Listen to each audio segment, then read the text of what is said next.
ঢাকার জাতীয় স্টেডিয়ামে শুরুটা ভালোই করল ব্রাজিলের ক্লাব সাও বার্নার্দো।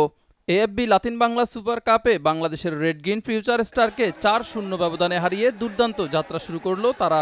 ম্যাচের শুরু থেকেই আক্রমণ পাল্টা আক্রমণে উত্তাপ ছড়ালো দুই দল। তবে গোলরক্ষক আলিফ রহমানের নৈপুণ্যেই বাংলাদেশের ভরসা হয়ে উঠেছিল প্রথমার্ধে, কিন্তু ২৮ মিনিটে মুরিউর গোল ও ৩ মিনিট পর সাও বার্নার্দোর আরেক আঘাতে ব্রাজিলিয়ানরাই এগিয়ে যায় ২-০ গোলে।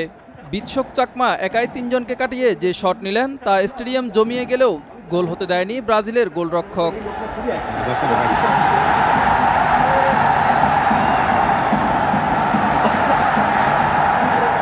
বিরতির পর আরও যেন আগ্রাসী হয়ে মাঠে নামে ক্লাব সাও বার্নার্দো।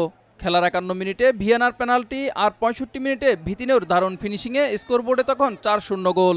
তবুও হাল ছাড়েনি বাংলাদেশ। বিৎসকের দারুণ হেড, রিফাত কাজীর শট সবই গোলের খুব কাছ থেকে ফিরে আসে দুর্ভাগ্যের দেয়ালে।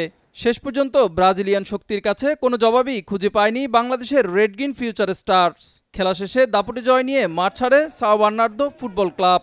মিজান ফারাবি, দিগন্ত স্পোর্টস।